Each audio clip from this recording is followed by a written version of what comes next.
The Locked On Podcast Network presents the NFL Big 3 in 30. The three biggest stories in the NFL from our local experts at the Locked On Podcast Network. We bring you the real story, why it matters, what's next, who wins the big game, and more, all in 30 minutes. The NFL Big 3 in 30 starts now with the biggest story in the NFL. Undisciplined but undeterred, the Atlanta Falcons found a way to win in Week 15 on Thursday night. You are Locked On Falcons, your daily Atlanta Falcons podcast. The Falcons coming away with a 29-28 win, and nonetheless, despite the sloppiness, despite the lack of discipline, the Falcons will break down how and why the Falcons found a way to win. We'll talk about some of the standouts, some of these players that typically shine against the Bucs, and some maybe new faces that are going to be Bucs killers in the future, as well as the coaching concerns, the penalties, and the latest update on Raheem Morris's job status. But, I was going into the fourth quarter, guys, thinking, we're going to come on this podcast, do a post game being like, yeah, the Falcons found another way to lose. Again, even though they played reasonably well at points in the game, the lack of discipline, the sloppy performance with 19 penalties. I think the record they said during the broadcast was 23 penalties by the Raiders in the past, and the Falcons were looking to be the most penalty-prone team in the history of the NFL. And I was going to come on here and be pretty zen about the whole thing. I told the Locked On Falcons insiders as I was giving them updates throughout the game, you can join at the link in the description below, that I wasn't even mad at the Falcons, playing this sloppy, penalty-riddled sort of game, because this is how they kind of play all season long. Why would I be mad about this when I've been watching this version of the Falcons for 2 months straight, where they constantly find ways to win, even though you can sort of see the positives, as Kirk Herbstreit on the Amazon Prime Thursday night football broadcast talked about how this Falcons team is a roller coaster, where you see a lot of good and you see a lot of bad, and it always results in them losing. But they found a way to not lose for once. And the way that they did it, was doing the thing that Raheem Morris has been saying over and over again for 2 months. We got to find a way to win. And they found a way to win. Right. And you had some early success in this game where the Falcons were able to get their first touchdown drive thanks to a penalty by the Bucs that, negated a made field goal by Zane Gonzalez, but they were able to convert that into a touchdown to Kyle Pitts. Then their second score was also facilitated by Kyle Pitts, back-to-back double move routes, one for 35 yards, then on a 17-yard touchdown, and that gave the Falcons a 14-10 lead, in the final 30 seconds of the first half. And then, of course, the defense, as they have too often this year in the 2-minute drill, giving up points, right, thanks to a big play against Kobe Bryant, who stepped in for an injured Mike Hughes in this game. He slipped on a play and gave up a big play to Mike Evans for 33 yards that set up a Tampa Bay Buccaneer field goal to make it 14-13 at halftime. And then, of course, the third quarter woes hit the Falcons, as they hit them every stinking week, right? The Bucs scored. Devin Culp, the tight end, scored a touchdown, thanks to a scoring drive where Kobe Bryant once again got blessed by Mike Evans, got mossed by Mike Evans on a 45-yard play. Then you had a Kirk Cousins intentional grounding killing a drive that included an awful drop that could have been a touchdown from David Sills. And then the next Falcons possession, Bijan fumbles, right? And the Bucs turned that into 8 points thanks to a Chris Godwin touchdown and then a 2-point conversion by Godwin. And you're sitting there going well, at least the third quarter is over, but the Falcons are down 28-14. And based off of how this team has played when they're now in pass-only mode, there's no reason to think. I said this to a lot of Falcons. There's no chance that the Falcons are, I didn't say there's no chance, but I basically said, I don't believe that this team is going to come back. Bijan redeems himself, gets a couple of catches, gets the drive rolling. Falcons using some up-tempo. They get a big catch from Kyle Pitts. David Sills comes back, redeems himself with another big catch, and then Bijan finishes it with a rushing touchdown. It's okay, well, they scored, but, that's probably going to be it, right? Then a D. Alford comes through with an interception on the next drive, right? Channeling his inner Brent Grimes, climbing the ladder to snag a Baker Mayfield interception. And then Kyle Pitts converts that. The Falcons actually converted a turnover into points. Like, we've never seen the Falcons do that, because Kyle Pitts makes an acrobatic grab in the end zone where it's like, did he catch the ball inbound because his butt and elbow hit simultaneous? His butt inbounds, his elbow out of bounds. But hey, it was simultaneous. They ruled it a catch. They couldn't overturn it. This is now twice where Kyle Pitts, going against the Bucs in Tampa Bay, has a weird touchdown where he may have not have scored, but you can't really tell from the replay. And so they give Kyle Pitts, going back to that Antoine Winfield strip at the goal line last year, if you forgot about that. But, the Falcons went for 2 on both of those touchdowns, right? The Bijan rushing touchdown, the Kyle Pitts touchdown, right? They failed both times. So it's not a tie game at that point, 28-28. It's 28-26. And of course, everybody's up in arms for the Raheem making a terrible decision to go for 2 the first time around, rather than just kicking the PAT and getting the 7 points to potentially tie the game. I'm not as mad at Raheem for that decision as others are, right? Given this team's overtime issues, they've lost 4 straight games in overtime. The fact that Raheem going for 2, to me, if you successfully convert one of those 2-point conversions that the Falcons attempted, you're potentially avoiding overtime. You're going out there and winning the game. And so I get the logic behind Raheem's decisions there. I'm sure plenty of you are going to sit here and yell at me and tell me that Aaron, you're wrong. It was a terrible decision. Raheem's the worst, all that stuff. I get it. It's fair to criticize. I'm not saying that he was right. I'm just sitting here saying, I understand it. I'm not as mad at it. I think it's fair to criticize, but I get where his logic was coming from in that. But you don't convert in those situations, so you're still down 28-26 with 3.5 minutes to go. Your defense needs to get a stop. You get the stop. David Onyemata coming through with a big tackle for loss. Then Baker Mayfield and the Bucs deciding to throw the ball in 2nd and 14 rather than running out the clock, right? Baker Mayfield misses an open Egbuka who beats D. Alford over the middle. That stops the clock. Then Jesse Bates gets a pressure on the blitz. Shout out to the Falcons blitz coming through tonight after a quiet couple of weeks that we talked about earlier this week on the podcast, right? He gets pressure on the blitz, and Jalen Walker and Divine Diablo clean up to get the sack, and the Falcons take over with 1:49, no timeouts left. David Sills catching a 17-yard pass, right? Then you get a sack strip. Elijah Wilkinson, who was a disaster in week 1 against Hassan Reddick, had been mostly okay tonight. And then all of a sudden, Hassan Reddick shows up, strips Kirk Cousins, but the Falcons recover. It's a simultaneous recovery. The refs were against the Falcons all night, but they decided to come through for the Falcons in the 4th quarter in this game. Simultaneous recovery. So it goes back to the Falcons somehow, some way. You get a holding call on Jake Matthews. That sets up a 2nd and 28, right? Todd Bowles, Bucs coach, accepts the penalty rather than declining it, which would have been a 3rd and 18.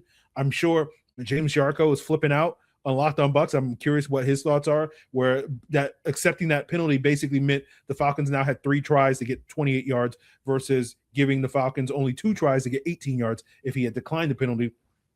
Again, I ain't complaining about it, but I'm sure James Yarko is. Go check it out on Locked On Bucs. But, Kyle Pitts then gets 14 on the next play. Now it's, sets up a 3rd and 28 or a 3rd and 14. And then David Sills gets 21 on a 4th and 14 or whatever it wound up being, right? Yeah, I'm sorry. I can't do math. Right. But basically it was a 4th and 14. David Sills makes the big clutch catch. He heard all the slander from yours truly. Right. And the Falcons run a couple of plays, some spike plays, set up the game-winning 43-yard field goal from Zane Gonzalez. He hits it. We get another walk-off win against the Tampa Bay Buccaneers. And I mentioned this on the Falcons squad show. Both of these teams made some questionable decisions at the end of the game that potentially could cost them. You could criticize Raheem Morris's game management late. You could criticize Todd Bowles' game management late. It was kind of a back-and-forth sort of game where it's like, do you want to win the game? It's like, no, we don't want to win the game. Do you want to win the game? No, we don't want to win the game. And ultimately the Falcons were like, okay, we'll win the game. And that's basically what it is. And so it's great to talk about a win for once, right? It's a sloppy, undisciplined, ugly win. But, the Falcons' trademark way of finding ways to lose this type of game didn't happen, despite the billion penalties that they had. And so beggars can't be choosers at this point in the season, baby. They found a way. They finally, Raheem's been saying, we got to find a way to win. And they found a way to win. Or, again, maybe if you check out Locked On Bucs, they're saying the Bucs found a way to lose. But hey, well, yeah, it's same different side of the same coin, right? And so, does this give me hope that like this is a new wrinkle for the Falcons? Or they finally found a way to win. They just had to get that monkey. No, I don't have that. Right. It's probably a one-off. Right. But for once, we can sit here and say, hey, the Falcons didn't lay down. Right. Instead, they did the thing that we always constantly want them to do, which is rise up, baby. So, hey, man, we got one, guys. They did it one time this season, right? Or, probably a couple of times early in the season as well. But we don't count that because that feels like that was eons ago, right? And so I just sit here, guys, and I go like, if this winds up ruining James Yarko of Locked On Bucs' Christmas, that's a win in my book. NFL Sundays move fast, one big play, and suddenly everything feels different. That's what makes live betting with FanDuel so exciting. You're not just watching the game, you're reacting to it in real time. With FanDuel, you can place bets as the action unfolds. Every drive, every momentum swing, every highlight moment.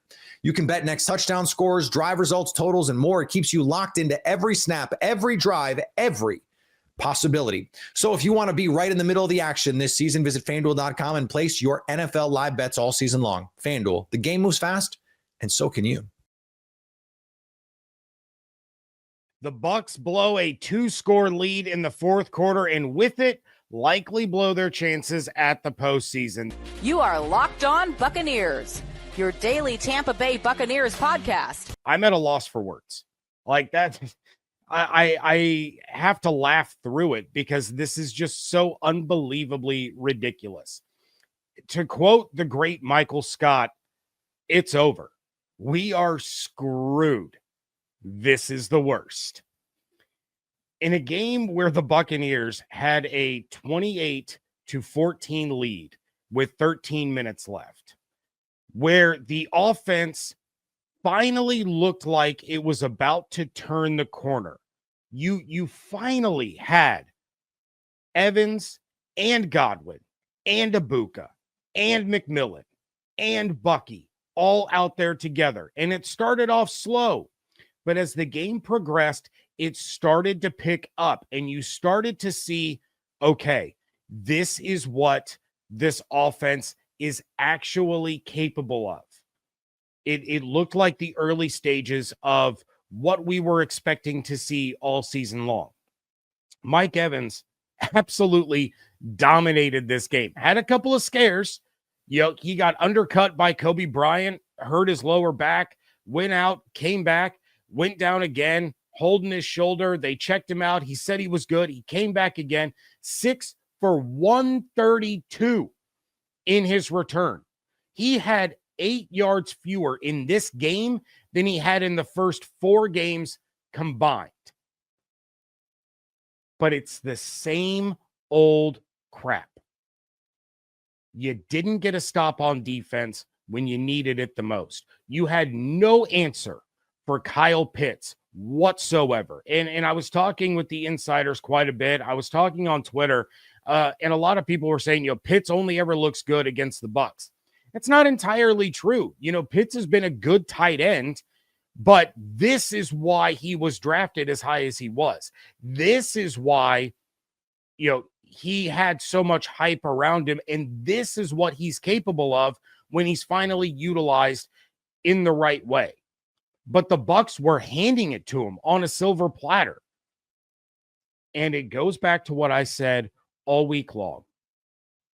This is a game that if the Bucs win, Todd Bowles doesn't save his job. It would take more than this one game. But this one game, if you lose it, will cost you your job. There's no way the Buccaneers can keep Todd Bowles. And I see a lot of you in the comment section, saying fire him tonight. No, don't fire him tonight. Absolutely do not fire him tonight. I have no faith that this team is going to beat the Panthers twice and still make the playoffs, given what we've seen from the defensive side of the ball. No faith at all. So why fire him now? What good does that do you now? Because then you're going to promote someone on an interim basis. Is it Grizzard? I don't think he's ready for that. Is it Larry Foote? It's certainly not going to be McGahee, the special teams coordinator. So what good does that do you? Does it fire up the team to beat the Panthers twice, get into the first round of the playoffs, and get blown out by the Seahawks? At this point, you ride it out. Just ride it out. Why? Because this was a team that coming into the season had Super Bowl aspirations. They had the talent to make it to a Super Bowl. So why would you not just go ahead, let this thing ride out? You're moving on from this coaching staff in the offseason. If you don't, then I have a lot more questions. But let them ride it out. Maybe they win one of the next three and they finish 8-9. Now you get a better draft pick and you're going to add even more talent to an already loaded roster. And then hopefully you're bringing somebody in that can actually coach them up and allow them, or put them in positions to reach their capabilities. Somebody that can actually get this team to reach their ceiling, which is a Super Bowl. What good does firing Todd Bowles tonight do other than send a message that we already know? I'd rather have a better draft pick. I would rather find myself in the top 15 and get a top-tier starting linebacker or a top-tier starting edge rusher than name an interim coach, get a little bit of momentum, make it to the first round of the playoffs, lose, and now you're picking at 20 instead of 14. I don't know their exact draft position right now, but that's the way that I view this now. It won't change anything except for your draft position. Todd Bowles made this bet. He's got a lie in it. He dug this hole. He's got to get himself out of it. And the only way he's going to get out of it is the day after the season when he sits down with Jason Light and the Glazier family and they say, Todd, we want to thank you for what you did for this football team in 2020 as the defensive coordinator. We want to thank you for winning division titles. But the time has come for you to move on. Because this team is good enough to compete with the best in the NFL. And we didn't see that this year. We didn't see the fight. We didn't see the passion. We didn't see the fire. And it's time to make a change. That's how he's going to get out of this hole.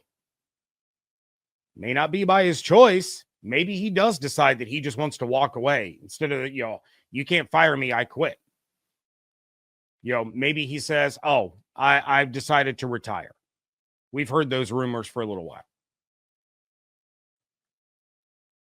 The Atlanta Falcons had 19 penalties for 125 yards, and you still lost. They only went 5 for 11 on third down. But those third downs included a 3rd and 7 to get themselves in position for Kyle Pitts' third touchdown of the game. I looked it up. Kyle Pitts, and again, I'm dead serious when I say that he's been a good tight end.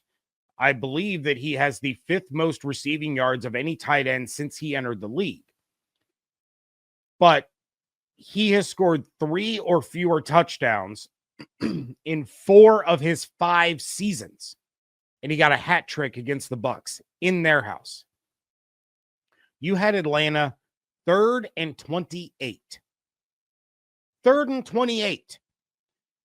Those were the situations where Todd Bowles would typically be licking his chops. And Hassan Reddick made what could have been the play of the game if it wasn't stolen away from him. That was why you paid Hassan Reddick, was for that play right there. He straight up beat his guy man on man and stripped the ball right out of Kirk Cousins' hands. I need somebody from the, Referees Association to explain to me how the Falcons managed to recover a fumble that 6 Buccaneers were around. But when the Bucs emerged from a pile with a football, you rule it simultaneous recovery and award the ball to the Falcons. I need a real explanation for that. But even then, you had them 3rd and 28, and you allowed them to complete a 14-yard pass to Pitts to set up 4th and 14. Then you gave up a 21-yard pass to Sills, and that basically put them right on the cusp of field goal range. That's on Todd. Plain and simple. NFL Sundays move fast, one big play, and suddenly everything feels different. That's what makes live betting with FanDuel so exciting. You're not just watching the game, you're reacting to it in real time. With FanDuel, you can place bets as the action unfolds, every drive, every momentum swing, every highlight moment. You can bet next touchdown scores, drive results, totals, and more. It keeps you locked into every snap, every drive, every possibility. So if you want to be right in the middle of the action this season, visit FanDuel.com and place your NFL live bets all season long. FanDuel, the game moves fast, and so can you.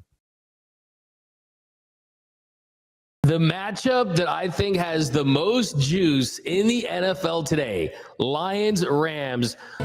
You are Locked On NFL Crossover, part of the Locked On Podcast Network. Your team every day. We know this is a Lions team, explosive, talented, great coaching, so much momentum in Detroit. Best Thanksgiving halftime performance I've ever seen with Jack White, Eminem. But heading into this one, is this feel like it is a must win to continue these playoff hopes? Right now, the Lions right on the outside looking in. Just talk about the importance of this game heading into this one against the Rams at SoFi.